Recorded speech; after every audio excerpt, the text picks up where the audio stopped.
Welcome to the Deep Dive. Today we're confronting an incredibly difficult yet profoundly important question. It really challenges our understanding of human suffering. What was it like for someone with advanced dementia, a Jewish person, living within the confines of a Holocaust ghetto? Now, this isn't just about recounting history, it's a really intricate attempt to reconstruct an unimaginable reality. We want to explore whether such a severe cognitive impairment could, maybe paradoxically, have offered some kind of shield from the horrors. Or did it amplify their suffering in ways we can scarcely comprehend? To navigate this very sensitive terrain, we've drawn from a unique mix of sources. We're weaving together meticulous historical accounts, insights from neuropsychology, and the nuanced understanding from trauma studies.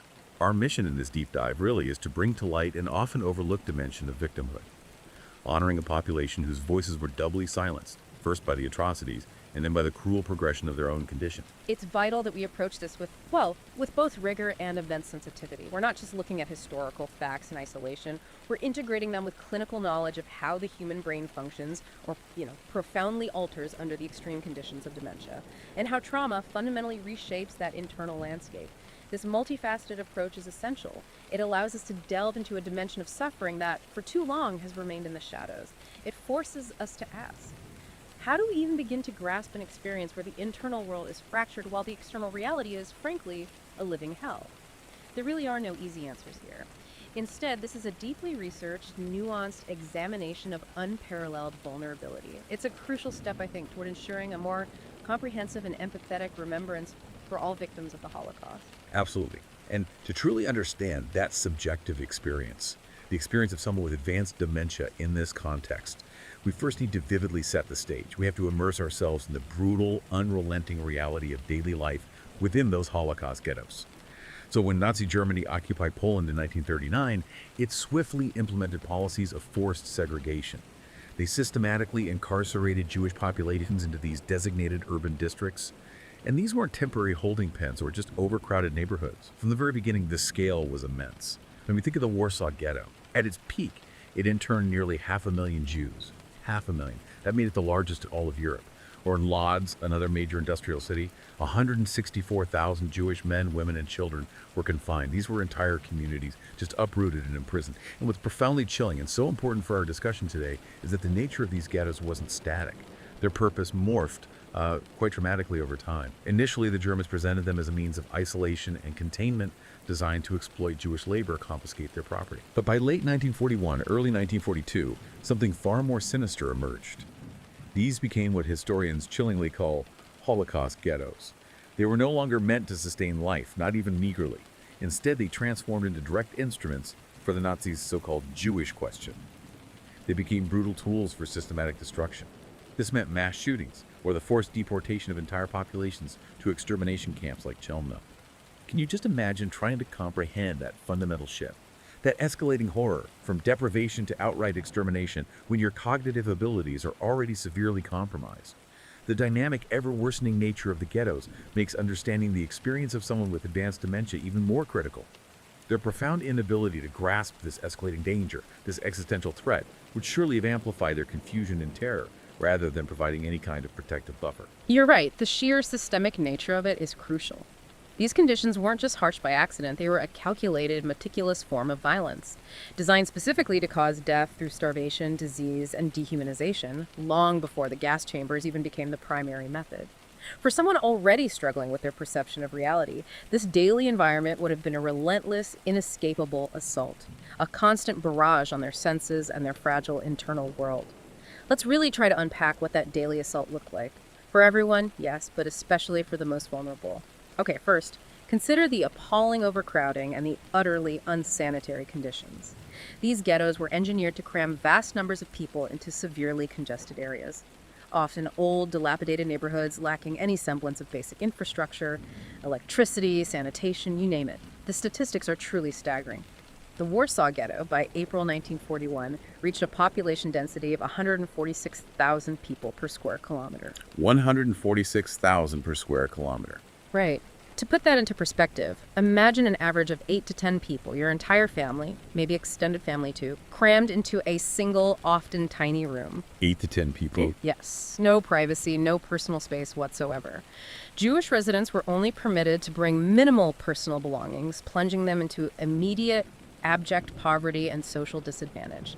And these conditions were, by design, unsanitary beyond belief. Neglected buildings, overflowing trash, a severe lack of sanitation services, and the frequent sight of corpses left in the streets, sometimes for days. That became the norm. Just left there. Yes. This absence of proper sewage and clean water created a literal breeding ground for disease.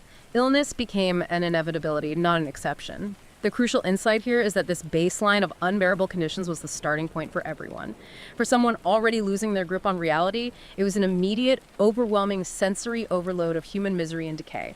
Then you factor in starvation and disease, and these were deployed not as unfortunate consequences of war, but as deliberate tools of extermination. Tools. That's the key word. Exactly. Food scarcity wasn't an accident. It was a purposeful, calculated policy by the German administration. They limited supplies to the absolute minimum, ensuring near starvation from the ghetto's very inception. In the Warsaw Ghetto, for instance, Jewish inhabitants were expected to survive on approximately 300 calories per day. 300 calories. Tried to function, to simply exist on the equivalent of maybe a small roll and a tiny bit of margarine. Compare that to the 634 calories allotted to Poles, or the, well, comfortable 2,310 calories for Germans. The disparity is just stark. It's obscene, and this systemic deprivation was a calculated method of mass murder, silent but devastatingly effective. The results were horrifying. Around 92,000 Jewish residents died in the Warsaw Ghetto alone between October 1940 and July 1942. That's nearly 20% of the entire population. 20%. Just from hunger and disease. Right. This wasn't combat. It was a direct, insidious, constant systemic violence waged through hunger. The visible impact was horrific. Widespread malnutrition led to severe emaciation. Many, particularly children and the elderly, literally perished in the streets, their bones visible beneath their skin. And this, combined with the unsanitary conditions, the overcrowding, and a shocking lack of medical care, facilitated rampant disease outbreaks. Typhus, tuberculosis, they swept through the population unchecked, killing thousands more. Now Jewish physicians, with incredible courage, practiced medicine under these impossible conditions. They provided public health education, enforced hygiene, performed triage, often at the cost of their own lives, but their heroic efforts were utterly overwhelmed by the scale of the deprivation. They were fighting an enemy that wasn't just a disease, but a deliberate policy to wipe out an entire population. Beyond disease and starvation, there was the constant, omnipresent threat of forced labor and arbitrary violence. Forced labor was compulsory for Jewish men and boys aged 14 to 60, exploiting their bodies for the German war effort. Many worked in factories. And initially, that offered a sliver of safety from deportation, a kind of fleeting illusion of purpose. But even those workers eventually faced transfer to concentration camps by 1943. So even work wasn't a guarantee. Not in the long run, no. And even beyond organized labor, every inhabitant faced daily threats of violence. Arbitrary shootings for minor infractions, or immediate death for any perceived resistance or escape attempt. The environment was, in essence, what some historians call a concentrationary universe. This is a crucial concept. It describes an environment, like the ghettos, meticulously engineered not just for physical confinement, but for the complete systematic dismantling of human dignity, morality, and individual identity. The dismantling of the person. Precisely. It's a place where the very fabric of society is twisted, normal human values are inverted, where individuals were often forced into complicity in their own repression simply to survive another day. For someone whose mind was already struggling, this meant living in a perpetual state of terror where logic and safety were utterly absent. That paints an almost unbearable picture of the external realities. And yet what's truly astonishing, almost incomprehensible, is the counter-narrative our sources also highlight. This incredible human capacity for resilience, for defiance, for community, even within this calculated landscape of despair. Jewish communities inside the ghettos demonstrated remarkable strength. They established vast underground networks. We see evidence of hospitals operating under false pretenses, providing what little medical care was possible. We hear of soup kitchens, often makeshift, offering meager but absolutely vital sustenance to the starving. Schools continue to educate children in secret. a profoundly defiant act against an enemy that sought to crush minds as well as bodies. There were even cultural activities, performances by the Jewish Symphonic Orchestra, secret libraries, desperate efforts to maintain some semblance of normalcy, intellectual life, and spiritual spirit amidst the chaos. Maintaining humanity. Exactly. And smuggling, often carried out by incredibly brave and resourceful children, became a dangerous but vital necessity. They formed elaborate networks to bring food and supplies into the ghetto through secret passages, sometimes through bribery. Think of the courage it took for a child, maybe 8 or 10 years old, to slip through a hole in a wall, risking their life for a potato, maybe a loaf of bread. Family and community networks were absolutely crucial, providing mutual support, pooling resources, however scarce, just to survive another day, another hour. But this struggle for normality, these flickers of human spirit, existed in stark contrast to the pervasive death. Our sources grimly note that while some engaged in these cultural activities or street trading, many others, particularly children and the elderly, were literally dying of malnutrition in the streets, their bodies a constant, horrifying presence. It's a shocking juxtaposition. It really is. It represents a profound psychological reality of the ghetto. Moments of human striving and community coexisting with overt, widespread death and suffering. Now, for someone with advanced dementia, this stark, fluctuating reality, seeing maybe a makeshift cafe or a quiet corner where someone is reading from a smuggled book one moment and then witnessing emaciated, dying bodies in the gutters the next, that would have been exceptionally disorienting and terrifying. The fragmentation. Their fragmented perception would struggle to reconcile these extremes. It wouldn't just be confusing, it would surely amplify their confusion and distress to an unimaginable degree. It would strip away any stable sense of reality, leaving them adrift in a nightmare that oscillated between fleeting glimpses of humanity and the raw brutality of death. That's a crucial point about the internal disorientation meeting the external chaos. To truly grasp the subjective experience of someone with advanced dementia in such an environment, we really need to understand the internal landscape of the condition itself. Dementia profoundly alters an individual's internal world, their fundamental interaction with reality. It transforms perception, memory, communication.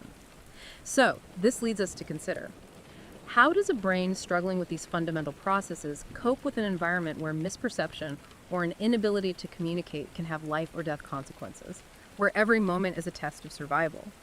The core cognitive symptoms of dementia are often described by what we call the 4 A's. It's a framework that helps us categorize these profound alterations.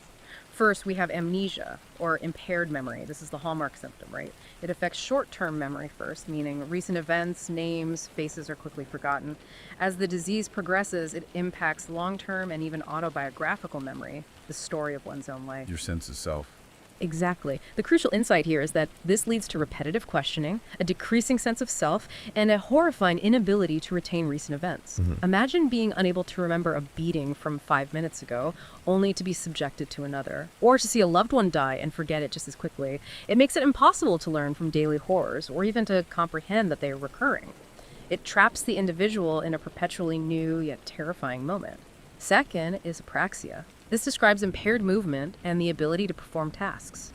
It involved profound difficulties in organizing sequences of movements that we take for granted every day, things like dressing oneself, feeding oneself, grooming, even just walking in a coordinated way. Basic daily functions. Basic functions.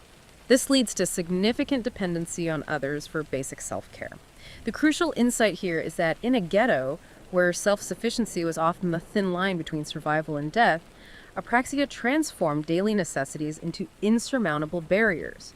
It rendered individuals entirely reliant on others in an environment where no one had the capacity, or often even the strength, to afford such a burden of intensive care. Third, and this is particularly devastating in a dangerous environment, is agnosia, or impaired perception.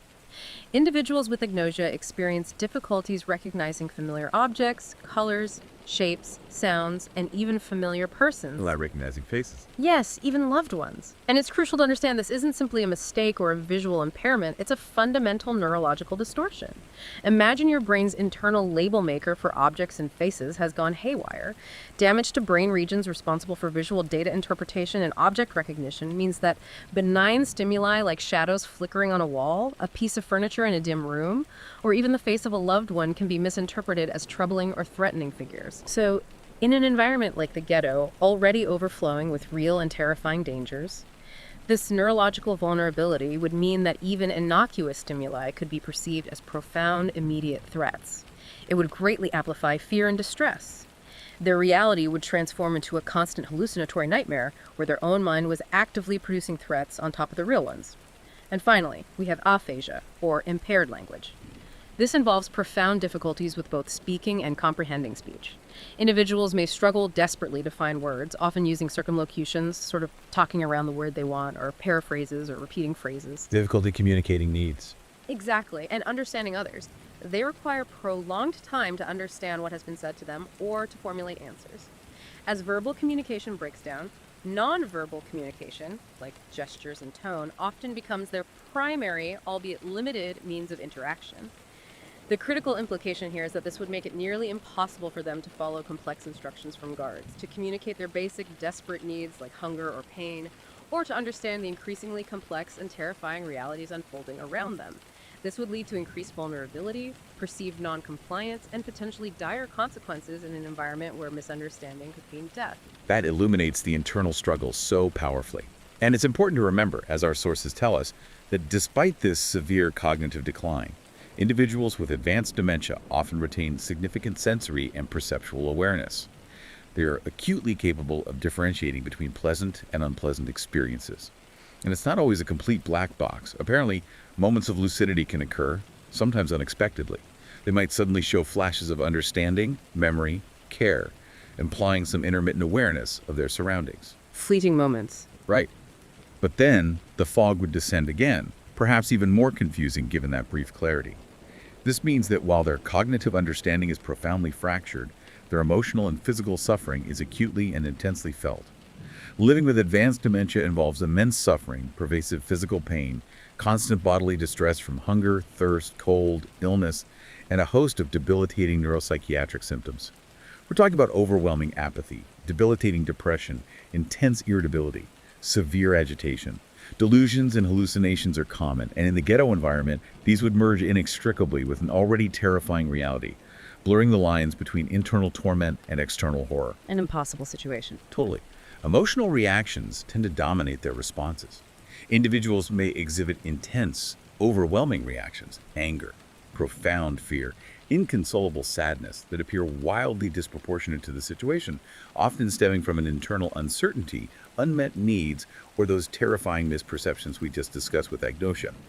Furthermore, damage to brain regions responsible for spatial awareness, object identification, distance estimation, that would severely impair their ability to navigate and recognize their surroundings. Imagine the struggle with judging depths, like walking up or down stairs in an unlit, rubble-filled tenement, or identifying faces, even familiar ones. This would make recognizing family, distinguishing them from strangers, or even identifying a guard as an immediate threat profoundly challenging. Disorienting and dangerous. Both. Their surroundings would feel utterly strange and overwhelmingly disorienting, leading to profound confusion and anxiety. Their brain, already struggling to organize even basic information, would constantly be grappling with fragmented thoughts, repetitive worries, a terrifying sense of not knowing where they are or who is around them. Now layer that internal reality onto a place where every shadow could indeed be a real threat, where every noise could signify immediate danger, where hunger and cold are constants, and where death is omnipresent. It's not just forgetting, it's a terrifying, ever-present distortion of reality itself, a living nightmare amplified by their cognitive state. And that leads us directly to one of the most agonizing dimensions of this inquiry: the devastating interplay between trauma and dementia. When we consider the broader impact, trauma itself fundamentally reshapes the brain's architecture and function. But what happens when that trauma isn't just a past event, a scar on memory, but a continuous present reality that constantly retriggers you day after horrifying day? Generally speaking, traumatic experiences can significantly affect memory function, often leading to memory loss as a coping mechanism. This can manifest as dissociative amnesia, where painful, overwhelming memories are suppressed and remain inaccessible, sometimes for years, until triggered by specific cues. Post-traumatic stress disorder, PTSD, which is a common and severe outcome of extreme trauma, is directly associated with profound alterations to various cognitive processes. This includes not just memory, but also attention, planning, problem-solving, and often comes with a strong, hyper-vigilant bias towards threat detection. Always on alert. Constantly. What's more, the long-term effects of chronic stress and trauma lead to elevated levels of cortisol, the stress hormone. Over time, these elevated levels can actually damage crucial brain areas vital for memory formation and emotional regulation, like the hippocampus. This damage potentially increases the risk for neurodegenerative diseases later in life. So, the very experience of severe prolonged trauma has a profound physical impact on the brain's ability to function, essentially predisposing it to further vulnerabilities down the line. This brings us to a phenomenon that is both profoundly interesting from a neurological standpoint, but just agonizing to consider. The paradox of traumatic memory in dementia. A devastating aspect of dementia, particularly in individuals with a history of severe trauma, is the unexpected paradoxical resurfacing of painful, suppressed traumatic memories. So while trauma itself can cause memory loss, dementia can lead to these memories returning with intense, vivid clarity. They're experienced not as distant recollections, but as real events happening in the present moment, a terrifying phenomenon clinically known as time shifting. Reliving it. Exactly. It shares a haunting similarity with intrusive flashbacks in PTSD, but it's rooted in a brain that can no longer distinguish past from present. This creates a profoundly cruel and inescapable situation. The very condition that might superficially appear to offer a shield by impairing recent memory could instead trap someone in a perpetual loop of reliving their worst nightmares.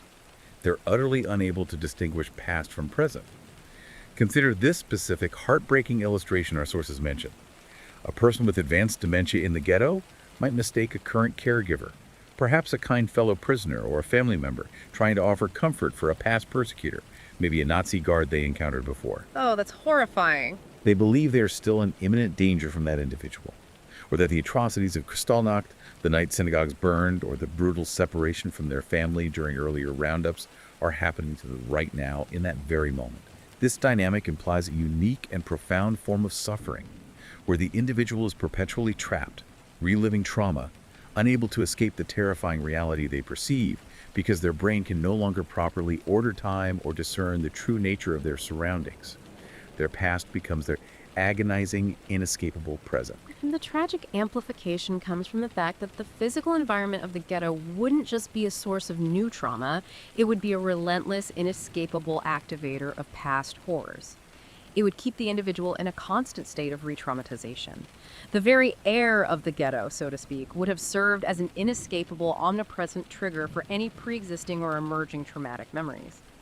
We know from research on Holocaust survivors that common triggers for those living with dementia later in life are precisely the conditions prevalent in these ghettos. Like what? Things like the pervasive lack of privacy in overcrowded rooms, small and confined spaces, regimented schedules imposed by guards, even routine medical procedures, the sight of uniformed staff, loud noises, the profound loss of independence, and of course, grinding, dehumanizing poverty. All standard features of the ghetto. Let me offer some illustrative examples. Being forced into overcrowded rooms day after day, no personal space, or waiting in endless shuffling lines for meager food rations that could powerfully evoke terrifying memories of cattle cars packed with human beings, or the dehumanizing queues outside selection areas and concentration camps. Those images are seared into memory. Exactly. The absolute loss of autonomy, being subjected to the arbitrary will of brutal guards, would mirror the complete loss of control experienced during earlier stages of the Holocaust, maybe even before they reached the ghetto. Furthermore, as survivors age, even normal phenomena of old age, like increasing frailty, dependence, minor medical discomforts, are often experienced by Holocaust survivors as a kind of recapitulation of Holocaust experiences, leading to exacerbated needs and distress. So, in the ghetto, this means the individual would be in a perpetual state of re-traumatization. Every moment could be an echo, amplifying their fear, agitation, and distress without the cognitive capacity to understand why they were so terrified or to escape it. The environment was meticulously designed not just to inflict new wounds, but to ceaselessly reopen old ones, ensuring a continuous, inescapable cycle of agony. That's a powerful and deeply disturbing analysis. Now let's maybe unpack a complex point about the research on Holocaust survivors and dementia prevalence. Because the science isn't entirely conclusive on whether trauma directly causes dementia in this specific population, it's complicated. Some studies have suggested a higher likelihood of developing dementia, possibly due to the long-term insidious effects of PTSD and chronic stress impacting brain health over decades. Right, the cortisol effect we mentioned. It's exactly. However, other studies have found no increased risk for dementia in survivors of concentration camps compared to non-survivors, or even compared to other populations. In fact, Some research has surprisingly suggested a kind of survival advantage among those who live to old age, implying a certain, maybe unique, resilience in those who made it through such unimaginable experiences. So what this indicates is that while extreme trauma undeniably and profoundly impacts brain function and mental health, its direct causal link to the development of dementia isn't definitively established in every case. It's not a simple A causes B.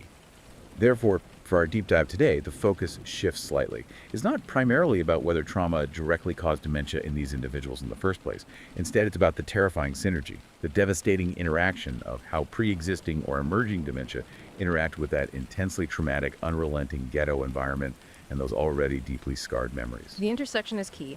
Yes. What's unequivocally clear, as we've begun to see, is the terrifying combination of these factors, amplifying the suffering in unimaginable ways, regardless of the precise causal link between dot trauma and the initial onset of the cognitive decline. Okay, so this brings us to the core agonizing question of this deep dive. Did advanced dementia offer some kind of shield from the horrors of the ghetto, or did it profoundly intensify the suffering?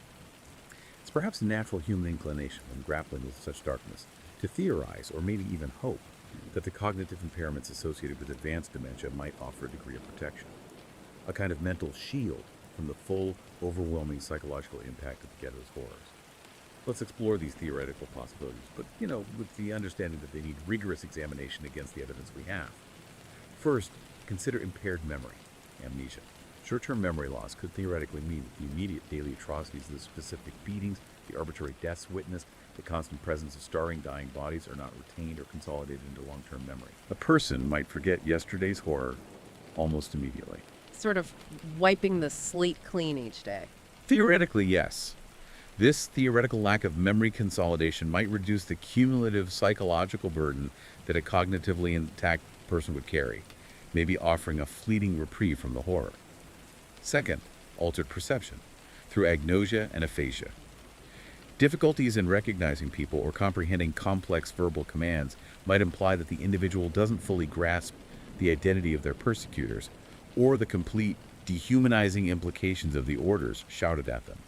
Perhaps they wouldn't understand the systematic genocidal nature of the persecution, only the immediate, fragmented sensation of fear or discomfort, rather than the full intellectual and emotional weight of their situation. Third, we know trauma can induce dissociative states and memory suppression as a protective mechanism, a way the mind attempts to cope with overwhelming experiences by detaching from them. If this mechanism were powerfully active, it could theoretically offer some mental detachment from the immediate, overwhelming reality of the ghetto. Although it's crucial to remember, as you pointed out, this is distinct from the cognitive impairments caused by dementia itself. It's a different mechanism. Fourth, there's the lack of insight. Individuals with advanced dementia often lack insight into their own condition or the true severity of their situation. This could potentially prevent a full conscious awareness of their cognitive decline or the direness of their environment, perhaps leading to moments of apparent calm or detachment from the overwhelming reality simply because they don't fully process it. And finally, some research suggests a concept of general cognitive shielding, where some individuals can maintain cognitive function despite molecular signs of brain pathology. This hints at a potential, albeit limited, capacity for mental resilience or compensatory mechanisms, which, in theory, could offer some buffer against the immediate cognitive processing of trauma and daily horror.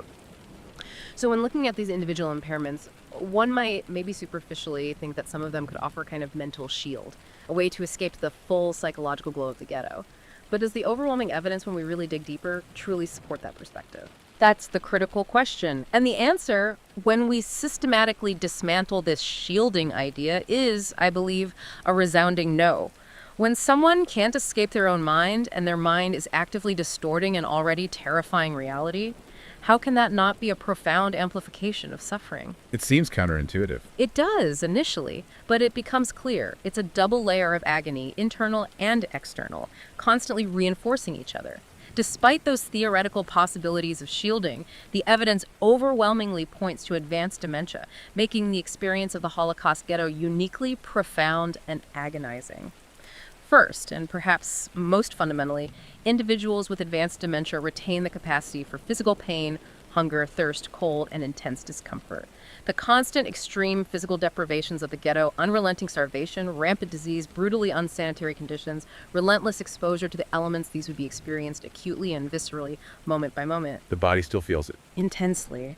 Their body registers the suffering, the gnawing hunger, the freezing cold, the searing fever, regardless of their cognitive comprehension of its underlying cause or the larger geopolitical context. The agony from these basic unfulfilled needs would be constant, inescapable, and profoundly painful. They might not understand why they are starving, but they would feel the gnawing hunger, the cramping, the utter weakness every second of every waking hour.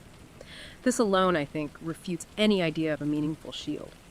Second, misperceptions and misidentifications would catastrophically amplify their fear. As we discussed with agnosia and other sensory distortions, benign objects, flickering shadows, even familiar family members could be perceived as terrifying threats. Imagine the sheer terror when your own child's face becomes that of a stranger, or a pile of rubble transforms into a lurking monster in the dim light. Unimaginable. In an environment already saturated with real, life-threatening danger, where Gestapo officers and arbitrary violence are everywhere, this neurological vulnerability would amplify their fear, anxiety, and agitation to an unbearable degree. Their reality would transform into a constant hallucinatory nightmare where their internal world produced its own horrors on top of the external ones. The inability to correctly interpret their surroundings, to distinguish friend from foe or benign from truly dangerous, would lead to perpetual, profound stress, leaving them in a state of terror that is both external and internally generated. Third, and perhaps most devastatingly, is the time-shifting and re-traumatization. This is arguably the most compelling argument for profound and unique suffering. The ghetto environment itself, with its crowded conditions, utter lack of privacy, regimented and dehumanizing routines, and constant arbitrary threat of violence, would serve as a relentless, unavoidable trigger. This wouldn't just create new trauma in their fragmented minds. It would force the individual to relive past horrors like Kristallnacht, the violent separation from their family during earlier roundups, or previous acts of anti-Semitic violence with intense, vivid reality, as if they were happening in the present moment. Trapped in a loop. Precisely. Trapped in a horrifying, non-stop loop of past and present trauma, utterly unable to distinguish between the two, unable to process them, and therefore unable to escape the perceived ongoing danger. The very essence of their internal world becomes a ceaseless torture chamber, constantly replaying their worst nightmares on top of the current nightmare. Fourth, their profound inability to comprehend or adapt would exacerbate their agony beyond measure. The chaotic, unpredictable, and rapidly deteriorating conditions of the ghetto demanded constant adaptation, quick thinking, problem solving, and strict adherence to complex, often arbitrary, and constantly changing rules from the German authorities. Skills someone with dementia lacks. Profoundly lacks. Individuals with advanced dementia struggle immensely with these executive functions, organization, planning, problem solving. This inability to understand shouted commands, to navigate the increasingly dangerous and rubble-strewn environment, or to cope with rapid, terrifying changes would lead to extreme frustration, profound confusion, and utter helplessness, further exacerbating their agitation and anxiety. Their brain, already struggling to process even basic reality, would be overwhelmed by the sensory and emotional cacophony of the ghetto, leading to profound and constant distress. This fundamental mismatch between the needs of a person with advanced dementia for routine, familiarity, a stable, predictable, safe environment, and the brutal reality of the ghetto chaos, unpredictability, constant threat, total insecurity, would actively amplify their suffering in every waking moment, every single breath. Fifth, consider the total loss of dignity and autonomy. The ghetto system was inherently dehumanizing, meticulously designed to strip individuals of their identity, their agency, their very humanity. This brutal external dehumanization would tragically intersect with what's sometimes called the suffering of care, a term used for dementia patients when they are treated as objects or as burdens rather than as individuals with inherent dignity. A double dehumanization. Exactly. This double layer from both the external system and the internal experience of losing control over one's body and mind would erode any remaining sense of self or personal worth, leading to profound emotional distress that goes beyond mere physical and cognitive pain. Sixth, there's the severe exacerbation of neuropsychiatric symptoms. Agitation, depression, delusions, hallucinations. These are common in advanced dementia, even in a supportive environment. Now imagine the extreme stress of starvation, constant fear, the complete lack of supportive care, and the terrifying, unpredictable environment of the ghetto. It would undoubtedly exacerbate these symptoms exponentially. This would lead to heightened internal torment, making the individual's internal world as horrifying, if not more so, than their external one. Their own mind, already fragmented, would become an additional, inescapable prison, manufacturing its own brand of terror that would compound the very real dangers outside. And finally, their extreme vulnerability and utter dependency essentially sealed their fate. An individual with advanced dementia would be entirely dependent on others for basic survival: food, water, hygiene, mobility. In the ghetto, where even healthy individuals struggled desperately for survival and potential caregivers were themselves starving, diseased, and dying, providing the intensive, constant care required by someone with advanced dementia would have been nearly impossible. A true act of superhuman, perhaps ultimately impossible, sacrifice. The burden of care would be immense. Immense and often fatal for both. This profound dependency would almost inevitably lead to neglect, rapid physical decline, and an accelerated death from starvation, rampant disease, or simply the lack of consistent attention. The overwhelming needs of the dementia patient, combined with the extreme scarcity of all resources and the life-threatening conditions for the caregiver, would result in an almost inevitable outcome of rapid decline and premature death. This research truly drives home the unique and profound nature of their suffering. So what does this all mean? The answer seems devastatingly clear. Far from being a shield, advanced dementia transformed the horrors of the ghetto into a uniquely agonizing, constant nightmare. The synthesis of this heartbreaking research is unequivocal. While certain cognitive impairments might superficially appear to offer a shield by preventing full intellectual comprehension, the overwhelming evidence indicates that advanced dementia made the experience of the Holocaust ghetto uniquely profound and agonizing. The suffering would manifest not merely cognitively, but through acute physical distress, amplified emotional turmoil, and a terrifying, distorted perception of reality, compounded by the constant re-triggering of past traumas, rendering the individual perpetually trapped in a cycle of re-traumatization. This condition rendered the individual exceptionally vulnerable, utterly dependent, and tragically unable to adapt to the brutal environment, leading to rapid decline and, tragically, an accelerated death. It really makes us realize that this was a form of suffering unlike any other, a truly unimaginable torment. Building on that, when we connect this to the bigger picture, the conditions of the Holocaust ghettos presented an unprecedented challenge to human survival for everyone living there. But for individuals with advanced dementia, these challenges were compounded by unique and fundamentally insurmountable vulnerabilities. They were profoundly disadvantaged in an environment where basic survival depended on intact cognitive function, physical capacity, keen social navigation, the ability to understand and react to danger. All the things they lacked. Precisely. They would have been completely unable to participate in crucial survival strategies like smuggling food, understanding complex instructions from underground resistance networks, or performing forced labor, making them entirely dependent on others for their most basic needs. In such an extreme survival environment where life itself was a constant struggle for the healthy, caring for the most vulnerable among you becomes an act of immense, almost impossible sacrifice.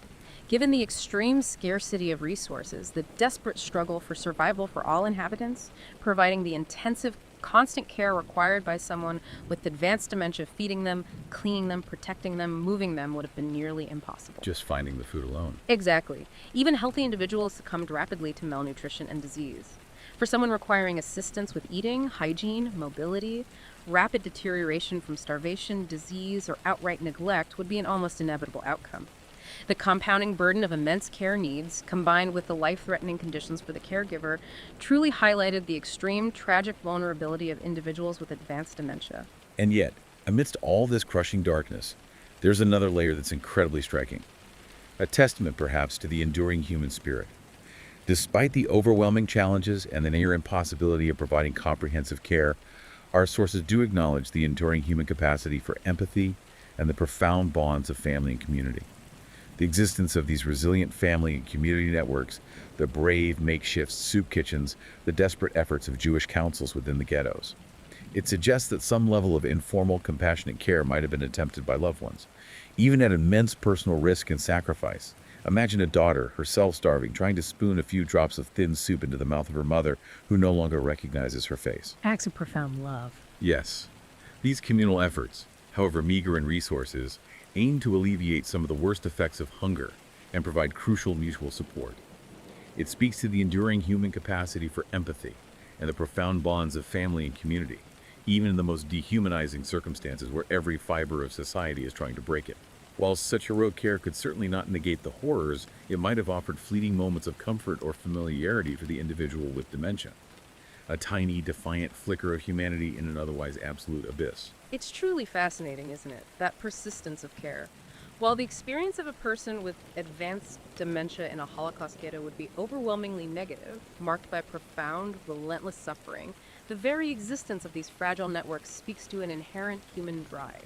A drive to live and connect, to care for one another, however small the impact might seem against the backdrop of such horror. This resilience isn't meant to diminish the unimaginable suffering, or, God forbid, to offer a silver lining where there was none, but rather to acknowledge the profound persistence of life and care, however fragile, however fleeting, in the face of absolute dehumanization. It's a testament, perhaps, to what we are capable of as humans, even when everything is designed to destroy that very humanity. This deep dive has truly revealed a hidden layer of profound suffering within the Holocaust ghettos. We've seen that far from providing any kind of buffer, advanced dementia magnified the horrors, trapping individuals in a uniquely agonizing, terrifying reality.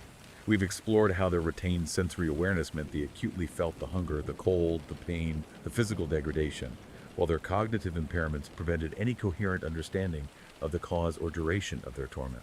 Misperceptions and time shifting transformed an already dangerous environment into a nightmarish landscape, where benign elements became terrifying threats, and past traumas were relived as present realities ceaselessly. Their inability to comprehend or adapt to the chaotic, unpredictable, and rapidly deteriorating conditions led to profound confusion, utter helplessness, and exacerbated agitation, stripping them of any sense of security or agency. Ultimately, the condition rendered them exceptionally vulnerable, utterly dependent on others, and tragically unable to participate in any survival strategies, leading to rapid decline and an accelerated death in an environment where even the healthy struggle desperately to survive. It's a testament to the fact that victimhood in the Holocaust had countless, agonizing dimensions, many still hidden from view. And when we connect this to the bigger picture, this inquiry isn't just about a historical footnote. It carries profound contemporary relevance.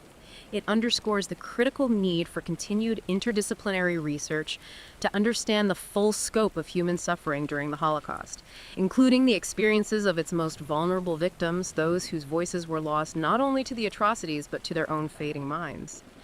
It reinforces the moral imperative of remembrance, ensuring that the experiences of all victims, even those whose cognitive impairments silenced them, are honored, understood, and never forgotten. Furthermore, this analysis highlights the complex and insidious interplay between extreme trauma and neurodegenerative diseases. This isn't just about history. It has profound implications for how we approach contemporary care for trauma survivors living with dementia today. Trauma-informed care. Exactly. It emphasizes the absolute need for specialized trauma-informed approaches to care that acknowledge the enduring insidious impact of past suffering on present reality, ensuring that even the most vulnerable among us receive the compassionate, understanding care they deserve. It really makes us reflect what stands out to you from this incredibly difficult yet vital conversation, and how might it reshape our understanding of vulnerability and care, both historically and perhaps more importantly in our world today.